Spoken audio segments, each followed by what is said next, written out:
The forest was silent, too silent for a living world. Captain Mason moved carefully through the thick alien woods, his boots sinking in the soft ash that covered the ground. The trees were tall and glowing faintly blue, their bark cracked and scorched as if they had been burned not long ago. Smoke still drifted through the air, making everything look like a ghost land. He had been separated from his squad after a storm hit their shuttle. Now he was alone, carrying only his rifle and his helmet light. His radio crackled sometimes but never answered. The planet was quiet, too quiet for comfort. Then he saw it. At first he thought it was another dead tree. But as he stepped closer, his heart began to race. Hanging from one of the branches was a small figure, tied by the wrists.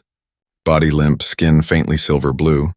The creature was humanoid, maybe 5 feet tall, fragile-looking, its head tilted to one side, eyes closed, lips cracked. A sign hung around its neck made of rough bark and glowing letters carved into it. Mason's translator flickered and whispered the translation in his earpiece. Punished to die, do not touch. Mason froze, his hand tightened on the rifle. He scanned the area, no movement, no sound. But something inside told him he was being watched. He stepped closer. The alien was still breathing, barely. A slow, weak rise and fall of her chest, her clothes were torn, her silver hair tangled with dried leaves. "Hey," he whispered, "can you hear me?"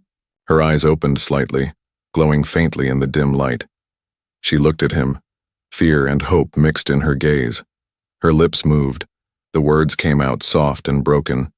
"Please, don't leave me, please." Mason's training screamed inside his head. The rule was clear. Never interfere in local justice systems. Never engage with native punishments. It was written in bold letters in the Galactic Peace Code. But he could not walk away. He looked around again. The ground near the tree was covered with symbols. Circular marks burned into the dirt. His helmet translated them automatically. "Death to those who defy the law," he whispered. "What did they do to you?" The alien's eyes filled with tears. "I helped someone I should not have helped. They called it betrayal." Her voice broke into a cough. Mason knelt beside her, touched the ropes. They were made of some hard organic material. Tough as steel, he tried to cut one with his knife. Sparks flew. Then a sound echoed through the forest. A deep humming, mechanical and distant. He turned sharply, his visor picking up faint movement. Several flying orbs moving between the trees, scanning beams cutting through the smoke. He quickly turned off his helmet light and hid behind a fallen trunk. The drones passed above, red lights flickering, searching for something. Maybe for her, maybe for him. The alien woman closed her eyes, whispering, "They'll kill you. If they see you near me." Mason looked at her again, bruised, shaking, her voice fading. And then he made the choice, the kind of choice that changes everything. He stepped out from hiding, moved fast, and sliced the rope with his plasma blade. The material resisted, then snapped with a sharp hiss. She fell into his arms, too weak to stand. The humming grew louder. He carried her and ran through the trees, heart pounding behind them. One of the drones turned and spotted motion. Its light flashed red, warning others. The forest came alive with the sound of metallic wings. Mason ran faster, branches tearing his uniform, mud splashing under his boots. He found a small rocky ridge and ducked behind it, holding the alien close. Her breathing was shallow, her body cold. "Stay with me," he whispered. "I won't let them take you." She looked up weakly. "Why? Are you helping me?" He paused, breath heavy, eyes scanning the forest for more lights. "Because someone has to." The words hung in the air as the drones moved past, searching the wrong direction. When silence returned, Mason looked down at the alien again. She had fainted, her face peaceful now. He looked back toward the glowing tree, the sign still hanging there. The words burning in the dark, "Punished to die, do not touch," he whispered to himself. "Guess I just broke your law," far above. Thunder rumbled through the alien sky, and deep in the forest, unseen eyes watched the human soldier carrying the forbidden one away. Something ancient had been disturbed, and Mason had no idea what storm he had just started. The storm grew stronger through the alien night. Rain poured like silver fire from the dark sky. Lightning flashed across the forest, showing shadows moving among the trees. Captain Mason carried the weak alien girl in his arms. Her head resting against his chest, she was light as air, but her skin felt cold, almost lifeless.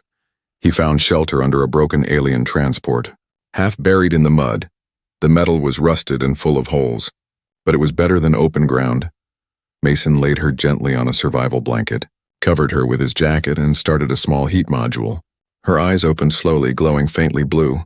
"You should not have saved me," she whispered. "They will come for you too." Mason smiled tiredly. "Yeah, I figured that out." She looked at him. Confused. "You don't even know me." "I don't need to," he said. "You are suffering. That's enough." For a moment there was silence, only the sound of rain hitting the metal roof. The forest outside buzzed faintly. The alien drones were still searching, their red lights blinking through the trees. Mason checked his wrist scanner. A group of life signs was moving toward their location. He cursed under his breath. "They're tracking us." The alien girl tried to sit up, but pain ran through her body. Mason stopped her. "Don't move." "You're hurt?" She looked at him again, her voice soft. "Why would a human risk his life for me?" Mason hesitated. "Because once someone like you saved me too." Her eyes widened. "Saved you?" He nodded, staring at the rain. "Months ago, during a border battle, I was hit, lost in the wild zones. A healer from your kind found me, patched me up, and disappeared before I could even say thank you." She was silent, her gaze distant. What if that healer was me?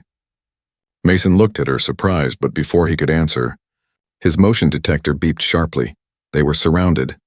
He grabbed his rifle and switched off the heater light. "Stay quiet," he whispered. Through the broken metal walls he saw shadows move. Tall alien warriors with glowing armor were searching the area. Their weapons hummed with energy. The leader spoke, his voice cold. "Find the traitor." "The human has interfered." The alien girl froze, fear in her eyes. "That is Commander Zor. He is the one who ordered my death."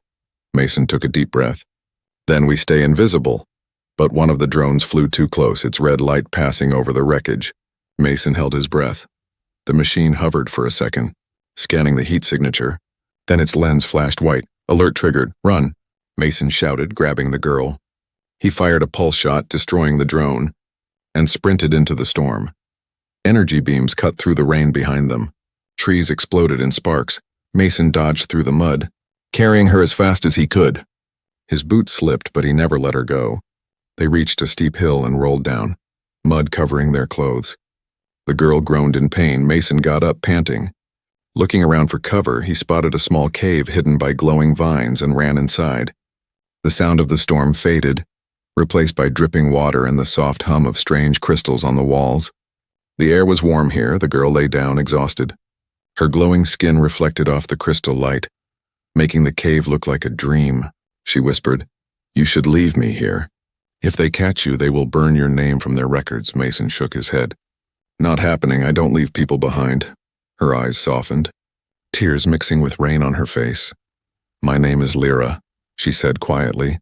"I was a healer of the Elysians, but I broke our oldest law. I saved a human life." Mason froze, realizing the truth. "You were the healer." "The one who saved me." She nodded weakly. "Yes. And for that they called me traitor." He stared at her, unable to speak for a moment. "Then I owe you more than my life." Lyra smiled faintly. "You don't owe me anything. You already gave me what I thought was gone. Kindness." Outside, thunder rolled again. The forest echoed with angry voices. The hunters were still searching, but Mason knew now. This wasn't just about saving a life. It was about standing against something cruel and ancient. He adjusted his rifle, checked his ammo, and said quietly, "They want war. They'll get a fight instead." Lyra tried to protest. "You can't fight them all." He gave a half smile. "You'd be surprised what humans can do." In the distance, the hum of more ships filled the air. The forest lights flickered as alien scanners swept the ground. But inside the glowing cave, a bond had been formed. A human who refused to obey fear, and an alien who once broke her law for compassion. Mason looked at her one last time before watching the cave entrance. "Rest now, Lyra," he whispered. "Tomorrow we move, and we finish what they started." The rain outside slowed to a whisper. Lightning flashed one last time, and the sound of distant engines rumbled like a coming storm. The night was not yet over, but something inside Mason had already changed forever. The sun never fully rose on that strange planet. The sky stayed dim and violet, filled with heavy clouds that carried a metallic glow. Captain Mason stood at the mouth of the cave, staring at the distant horizon. His scanner flickered, A faint signal moved closer every few minutes. The hunters were coming. Behind him, Lyra slept, wrapped in his jacket. The glow of the crystals made her look peaceful, like she belonged to another world entirely. Her breathing was slow, but she was alive, and that was all that mattered. Mason checked his weapon, replaced the power cell, and whispered to himself, "They'll find us soon." Suddenly, a faint vibration passed through the ground, followed by the soft whine of an engine. He crouched, turned off his scanner, and listened. Voices echoed through the valley, deep, mechanical, and cruel, spread out. "Find the human and the traitor," one voice ordered. Their heat signatures were last seen near this sector. Mason's jaw tightened. He recognized the voice from the night before. Commander Zor, the one who had ordered Lyra's execution. Outside the cave, armored alien soldiers moved like shadows. Their armor shimmered like dark glass, and their weapons pulsed with blue light. Each of them wore a mask carved with ancient marks, symbols of judgment. Mason touched his earpiece, static buzzed. Then a faint voice came through, his command base. "Captain Mason, stand down, do not engage. The Elysians have full rights under treaty law," he whispered back. "They're about to kill an innocent." "Orders are clear, Captain. Do not interfere in local justice." He turned off the channel, his eyes hard. "To hell with orders," he muttered. Lyra stirred behind him, her voice weak but clear. "They're close. I can feel their minds searching." Mason looked at her. "You can sense them?" She nodded slowly. "They use a mental link. I used to be part of it before they marked me as unworthy now. Their anger burns through the air." He stepped closer. "Then we can't stay here." She tried to stand but stumbled. Mason caught her. "You're not ready to run." Before he could think further, a beam of light swept across the cave entrance. A drone's red eye appeared, blinking as it scanned the darkness. Mason fired one clean shot. The drone exploded, filling the cave with sparks. The explosion gave away their position. The valley filled with roars, heavy footsteps pounding toward them. "Go!" Mason shouted, pulling Lyra by the hand. They ran through the back tunnel of the cave, the ground slippery with crystal dust. Behind them, alien soldiers stormed inside, weapons firing bursts of energy that melted stone. Mason ducked, firing back. His rifle shots echoed, hitting one of the soldiers square in the chest. The creature fell, armor sparking. The others hissed, returning fire. "Faster!" Mason yelled, guiding Lyra through a narrow crack that opened into a canyon. The wind outside was sharp, carrying a strange electric scent. They slid down the rocks until they reached a small stream that glowed faintly under the alien light. Lyra fell to her knees, exhausted. "They won't stop. They'll chase us until we die." Mason crouched beside her, scanning the area. "Then we'll make it hard for them." He pulled a small charge from his belt and set it near the canyon entrance. The aliens appeared moments later, shouting something in their harsh tongue. Mason pressed the detonator. A flash of light shook the ground, collapsing part of the canyon. Rocks fell like thunder, cutting off the path. For a moment, silence returned, only the sound of crackling stone. Lyra looked at him, amazed. "You risk everything for me?" He smiled faintly. "That's kind of what humans do," but his relief didn't last. His scanner showed multiple signals above them, not ground units this time, but airships. Large black shapes moved through the clouds, their engines humming with deep power. The hunters were deploying from the air. Lyra's voice trembled. "Zor will lead them himself now. He won't let you live." Mason checked his weapon again, his face calm but focused. "Then we'll make him regret coming down here." He moved toward a ridge overlooking the valley. The ships lowered searchlights. Burning through the mist, he saw figures rappel down, their armor glowing with runes. One of them, tall, broad, and wrapped in a dark cloak, landed first. "Commander Zor," his voice boomed across the valley. "Human soldier, you broke the law of this planet. Return the traitor and your death will be swift," Mason called back. "You call it law, I call it murder." Zor's red eyes glowed under his helmet. "You will die for her then, just as she dies for you." Mason raised his rifle. "You're welcome to try." The storm broke again, lightning splitting the sky, and the valley exploded into chaos. Energy beams clashed. The smell of ozone filled the air. Mason moved fast, firing, ducking, protecting Lyra with his own body. She watched, her heart pounding, guilt and awe in her eyes. Through the rain and fire, she realized something she had forgotten. This human was willing to fight the entire army just to save one stranger. And in that moment, something inside her began to awaken. A glow deep within her chest, ancient and powerful. The same power her people had long forbidden. Mason turned to her, breath heavy. "Stay down, Lyra." But she didn't answer. Her body was starting to shine with soft blue light, and even the thunder seemed to pause. The storm of mercy was about to begin. The rain turned heavier, each drop like a tiny spark of silver light. The wind howled through the canyon, bending trees and shaking the airships above. Captain Mason held his breath, his rifle low, eyes fixed on the advancing soldiers. Lyra stood behind him, her body glowing faintly, the strange blue light growing stronger with every heartbeat. The aliens surrounded them from three sides, weapons humming with deadly energy. Commander Zor raised his hand and shouted, "Capture the human alive, bring the traitor to justice." Mason took aim and fired first. A blast of plasma struck one of the soldiers, sending him crashing into the mud. The others fired back, red beams tearing through the storm. Mason rolled behind a rock, shielding Lyra with his own body. "Stay down," he shouted. Lyra clutched her chest, pain flashing across her face. "I can't control it," she whispered, her voice shaking. "Something inside me. It's waking up." Mason looked at her glowing hands. "Whatever it is, don't fight it, just stay with me." He tossed a smoke grenade. Filling the valley with thick gray clouds, the aliens fired blindly, but Mason used the chaos to grab Lyra's hand and pull her toward the forest. They ran through mud and lightning, each step heavier than the last. Behind them, Zor's voice roared through the storm. "Run, human! But the sky belongs to us!" Above, the airships dropped smaller drones that chased them like angry insects, red lights cutting through the mist. Mason fired back, hitting two, but more came, buzzing closer. "Keep moving," he yelled.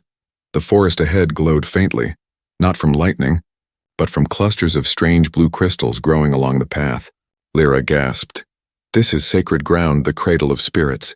My people believe it holds the memories of the first Elysians." Mason glanced at her. "Then maybe your ancestors can help us right now." They reached a clearing surrounded by glowing stone pillars. The ground pulsed with energy. Lyra's light matched it perfectly. Her hair lifted slightly as if the air itself recognized her. Mason dropped to one knee beside her, reloading his weapon.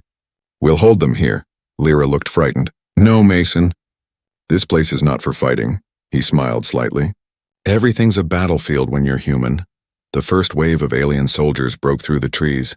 Weapons raised, Mason opened fire, his shots echoing through the sacred clearing. But the soldiers kept coming, their armor shining in the rain. Then it happened. The crystals around Lyra began to vibrate. The light spread from her hands into the ground, racing like veins of lightning. The entire clearing glowed bright blue. The soldiers stopped, confused. The light crawled up their legs, harmless but paralyzing. Mason turned, eyes wide. "Lyra, what are you doing?" Her voice was calm but filled with sadness. "I'm remembering who I was." The glow became brighter, her body floating slightly above the ground. Rain evaporated before touching her skin. She opened her eyes. They were no longer soft blue but shining white. Mason stepped back, shielding his eyes. The energy rolled outward like a wave, knocking drones out of the sky, disabling alien weapons. Zor watched from behind a fallen ship, his armor crackling. "Impossible," he shouted. "She carries the power of the ancients." The soldiers fell to their knees, unable to move. The storm above shifted, lightning turned blue, thunder sounded softer, almost like a heartbeat. Lyra slowly landed back on the ground, her glow fading slightly. She turned to Mason, her eyes full of tears. "I didn't want this power, but I think it was waiting." For this moment, Mason helped her stand. "Then let's use it to get out of here." They ran through the forest, the crystal paths lighting their way. Behind them, the once powerful hunters were left stunned and silent. The sacred energy had spared them but broken their weapons. When they reached the river, Mason stopped, scanning the area. "We need cover," he said. Lyra pointed downstream. "There's a fallen bridge ahead under it. We can hide." They followed the sound of rushing water until they found it. The old alien bridge had collapsed, leaving a large hollow beneath. Mason led her inside, setting down his pack. He checked her pulse, still strong but weak from the energy surge. "You did good back there," he said softly. Lyra smiled faintly. "You humans always fight even when you should fall. Maybe that's why I believed in you." Mason looked at her, rain dripping from his hair. "And maybe that's why I won't stop until you're free."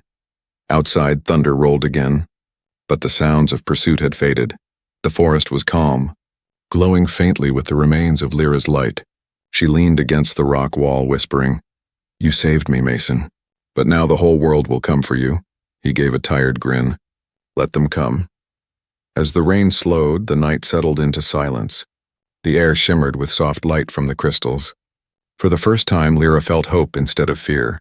And for the first time, Mason realized this mission was no longer about survival. It was about protecting something that could change the galaxy itself. The rain had stopped, but the silence that followed was heavy and strange. The forest no longer glowed. The crystals had dimmed as if resting after the storm. Captain Mason sat beside the small fire he built under the fallen bridge. Staring at its weak orange flame, beside him Lyra slept. Her silver hair wet and tangled, her breathing shallow but calm. He looked at her, wondering how such a fragile being could carry power strong enough to shake the sky. He remembered her words. "They will come for you now." He knew she was right, but he didn't care anymore. He had already made his choice. Then his wrist calm flickered, the static sharp and sudden. He tapped it, and a familiar voice came through. "Captain Mason, do you copy?" He froze, recognizing the voice. It was Lieutenant Reeve, his second-in-command. "Reeve," he said quietly. "You're alive, Whirly," Reeve replied. "We've been tracking your signal for hours. Command ordered us to extract you immediately. They want you and the alien off this planet before you cause more trouble." Mason frowned. "What are you talking about? Trouble?" "Orders are orders, Captain," Reeve said coldly. "We're close to your position. Stay where you are." The comm went silent. Mason stared at it, unease crawling up his spine. He didn't like Reeve's tone. There was no relief in it. No friendship, only cold control. Lyra stirred, opening her eyes. "What is it?" "Rescue," Mason said softly. "At least that's what it's supposed to be." She sat up slowly, worry in her face. "Do you trust them?" He hesitated. "I used to," moments later. A beam of white light cut through the trees, a human dropship landing nearby. Mason stood, helping Lyra to her feet. "Stay close to me," he said. The dropship door opened with a hiss. Reeve stepped out, his armor shining under the pale light. 3 soldiers followed behind him. "Weapons ready, Mason," Reeve said flatly. "You've disobeyed a direct order." Mason crossed his arms. "I saved a life." Reeve's expression didn't change. "You interfered with a sovereign species law. Do you realize what you've done?" "You may have started a war." Mason took a step forward. "If their law means hanging an innocent from a tree, then maybe their law deserves to be broken." Reeve's eyes hardened. "You always were a bleeding heart, Captain, but this time, you've gone too far." The soldiers behind him raised their weapons. Mason's hand moved instinctively to his rifle. "Reeve, tell them to lower it." Reeve shook his head. "No, Mason, you're not in command anymore." Lyra clung to Mason's arm, fear in her eyes. "They mean to take you," she whispered. Reeve pointed at her. "And her. The alien is to be handed over to the Elysians. It's part of the peace agreement signed an hour ago. You surrender her and you walk free." Mason's heart pounded. "You sold her out." Reeve didn't blink. "We kept peace, Mason. That's what soldiers do." For a moment, the world felt silent. The rain had stopped, but thunder still rolled in the distance like a dying drum. Mason lowered his voice. "Reeve, look at her. She's not a threat.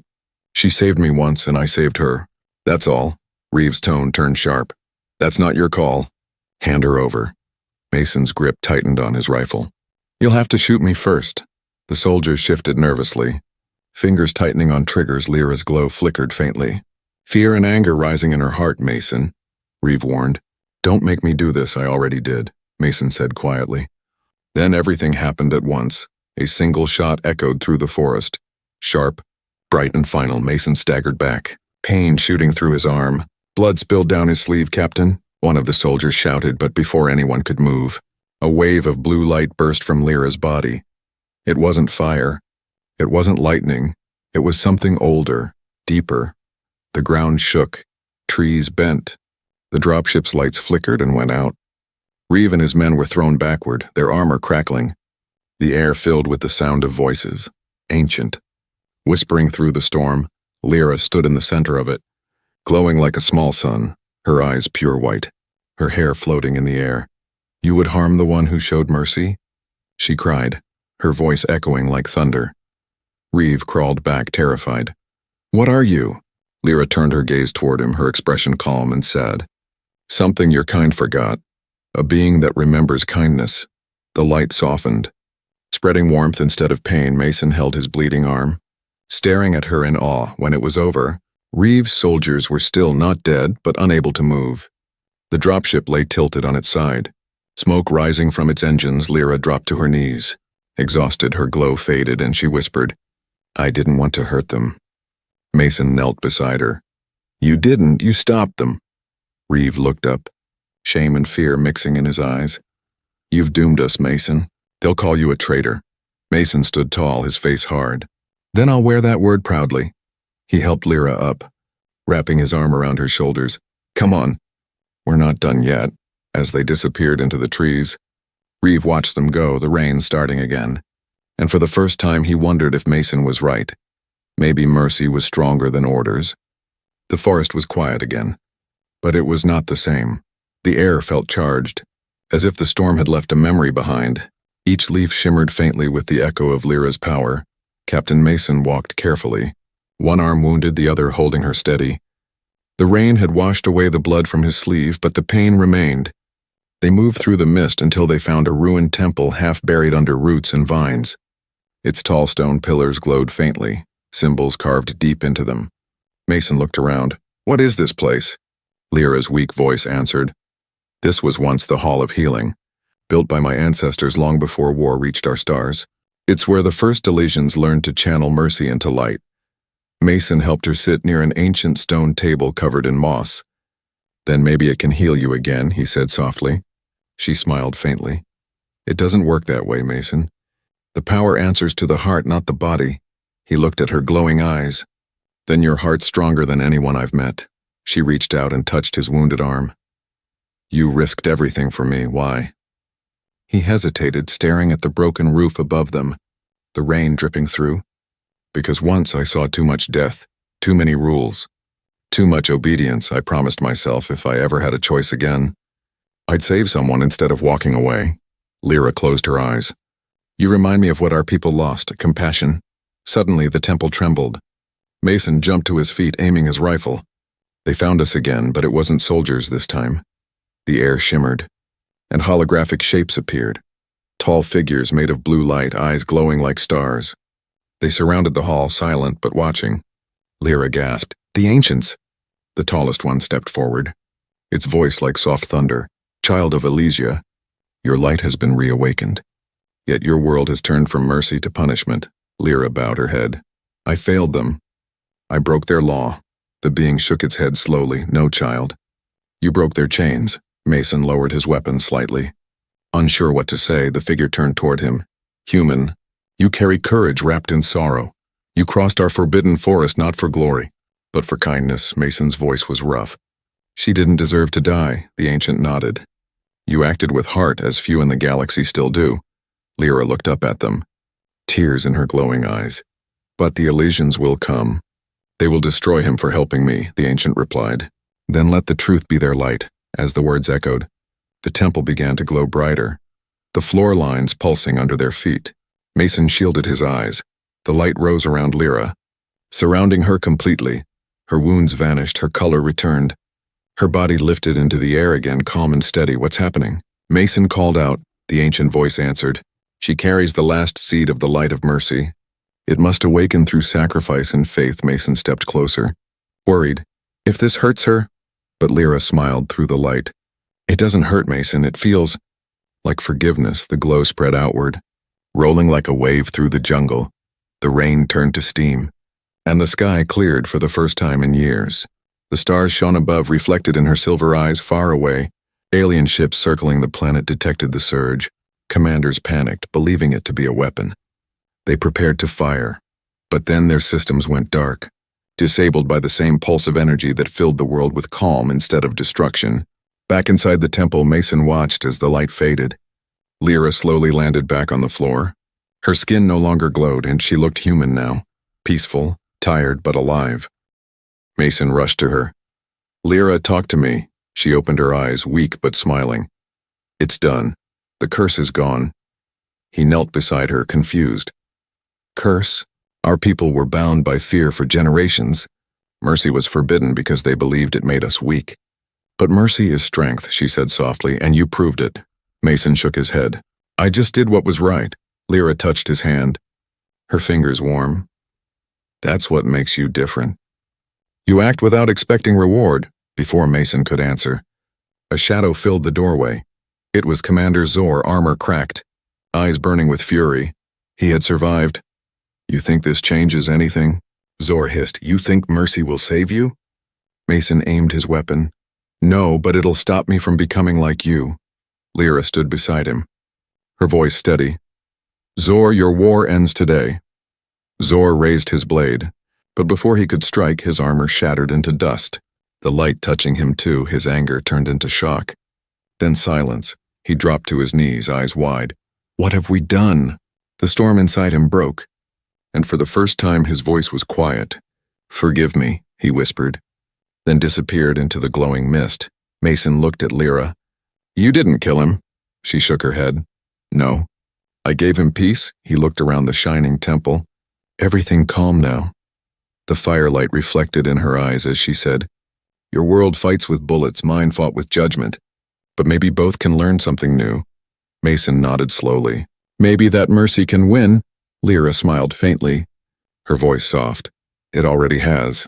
And for the first time, both human and alien stood side by side under the same clear sky.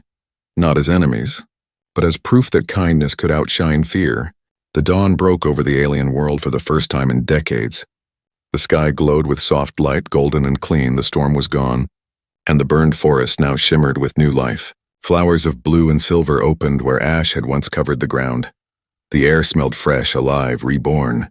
Captain Mason stood at the edge of the temple ruins, his uniform torn and muddy. His arm still wrapped in bandages, he stared at the rising sun. Watching it spread warmth over the land, Lyra stood beside him, wearing a cloak of white fabric made from the temple's sacred threads. Her eyes no longer glowed, but they shone with something far stronger. Peace.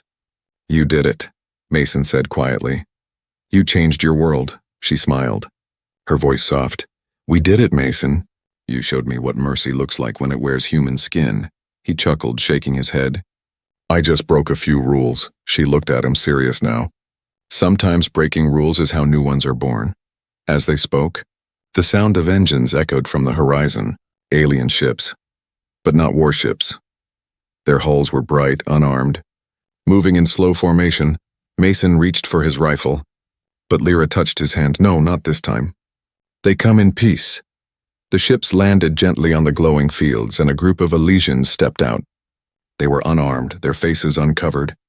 The one in front, tall, elegant, with skin like glass, bowed deeply to Lyra. High Healer, he said, his voice trembling. The Council has seen the light you released across the stars. The old law is gone. Lyra's eyes filled with tears. Gone. Yes, the alien leader said. The law of no mercy is broken forever. The Council has decreed that compassion is no longer weakness, it is strength. Your act has rewritten our faith. The other Elysians knelt, lowering their heads. Mason watched quietly, unsure what to say. The same people who once hunted her now bowed in reverence. The leader turned to Mason and placed his hand on his chest. Human, our kind owes you a debt beyond measure. Your defiance has reminded us what it means to have a soul. Mason blinked, unsure how to react.